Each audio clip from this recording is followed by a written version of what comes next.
Welcome back to another one of my videos. If you're new to my channel, welcome. My name is Lada, and today I'm going to show you how I make my super easy whole wheat sourdough bread. So if you're interested in sourdough and specifically my sourdough recipe, keep watching the video and let's get right into it. Now I'm going to be making 2 sourdough loaves at a time. That being said, each loaf is basically going to be worth 500 grams of flour.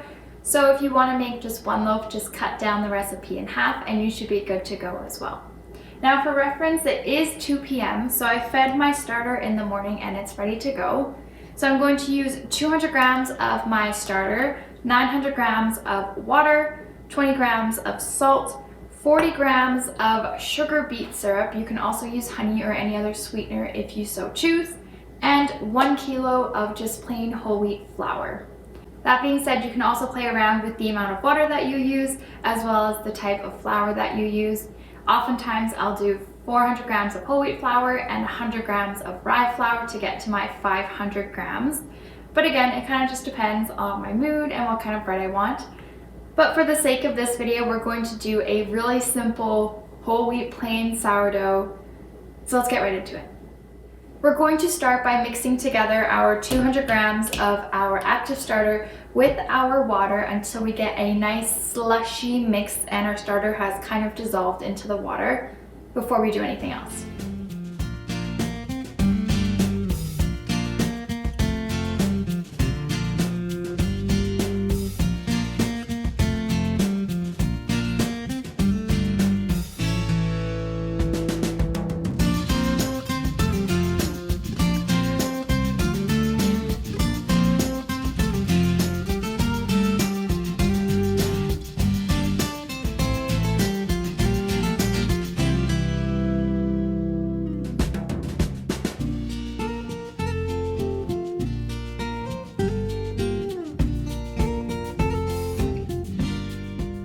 Now that we've also mixed in our sugar beet syrup, we can go ahead and start adding our flour.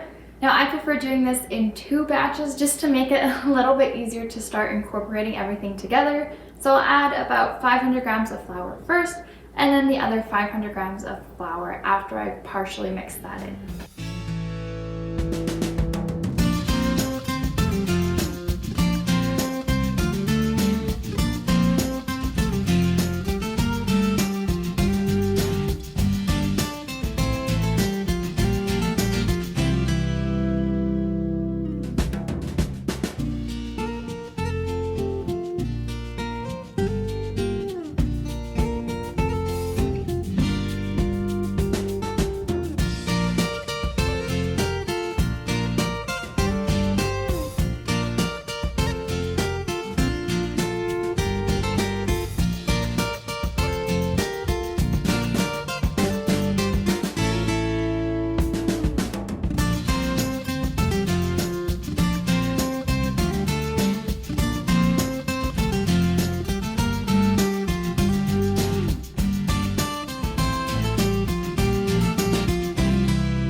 Now, depending on how much water you're using for your bread, you might get it to completely mix together like this.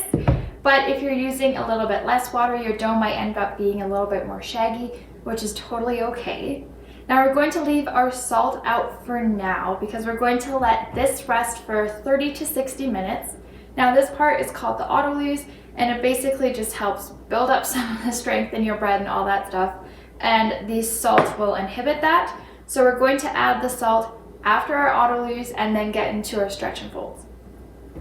Now I usually just like covering my dough with like a wet kitchen cloth, and then I like putting it in a warm spot so that my bread can get fermenting a little bit faster and it doesn't take quite as long. That being said, I usually do preheat my oven just like for a minute or so, just so that there's a little bit of warm air in the oven, and then stick my bread bowl in there. And I also do that for my bulk fermentation as well as all the other proofing. Yeah, okay.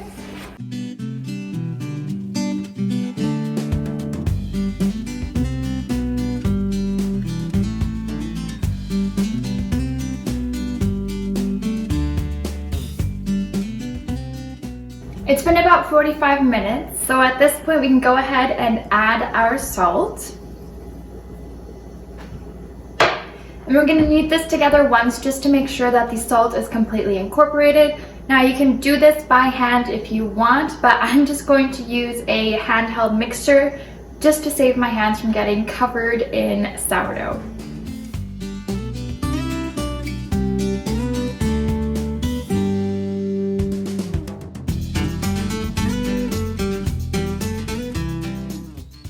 Now that our dough is completely combined, we can start with our first of 4 stretch and folds.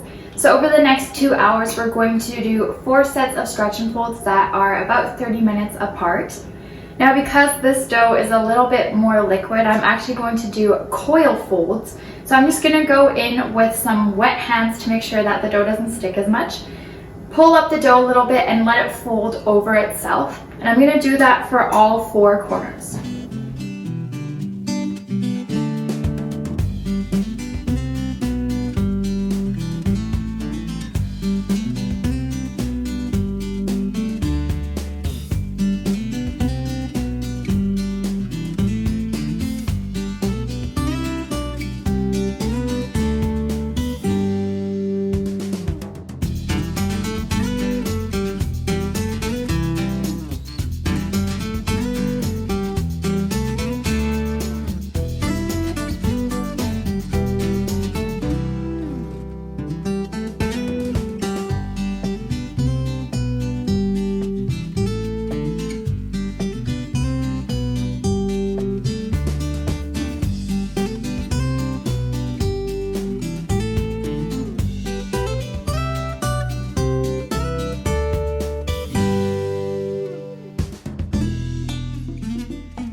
Now we just did our 4th and final stretch and fold, and as you can tell, our dough is super nice and bubbly, and it's also a lot less sticky to the touch, which is perfect. So at this point, we're going to cover it one more time, and we're going to let it proof for another 2.5 hours or so. But again, depending on how warm or how cold it is where you are, your dough might proof a little bit quicker or a little bit slower. You basically just want it to almost double in size, and you want it to not be too sticky to the touch, which is going to make shaping a lot easier.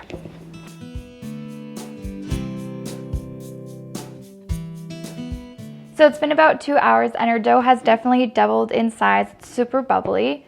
Now at this point, I'm going to pre-shape it. So I'm going to cut it into 2 loaves and roughly get a ball going. I'm going to use a little bit of rice flour just to make sure that it's not sticking too much to my surface or to my hands.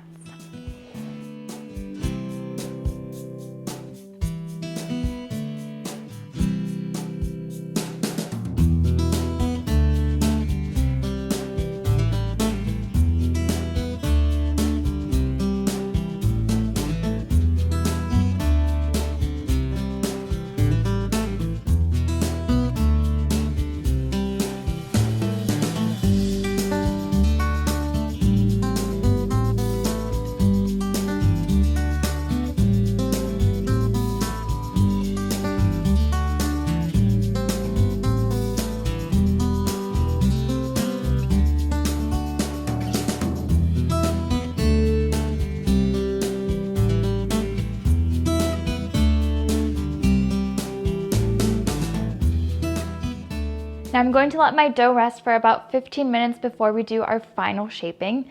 And in the meantime, we can already go ahead and prep our bannetons.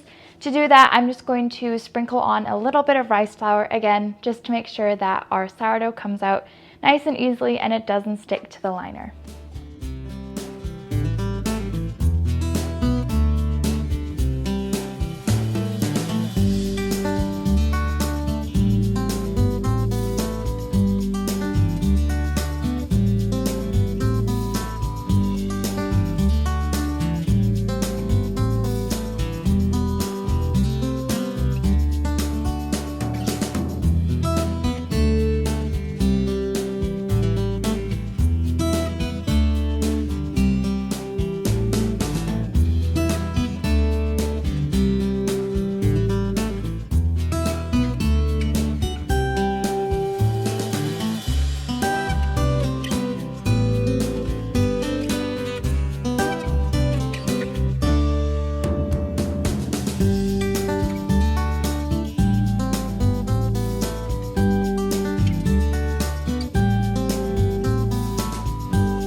These are going to wander into the fridge for an hour or an hour and a half. And once we get to the end of our second proof, we can already go ahead and preheat our oven to 420 degrees Fahrenheit.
Now for the first 25 minutes, we're going to bake our sourdough at 450 degrees Fahrenheit.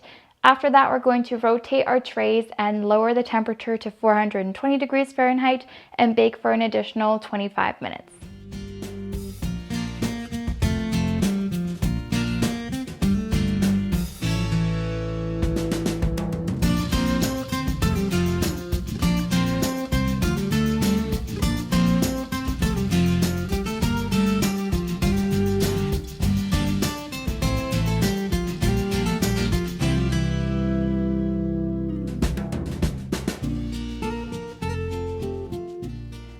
And there you have it, our 5-ingredient sourdough bread. So that's going to be everything for today's video. If you enjoyed the video, don't forget to give it a thumbs up or write me a comment down below.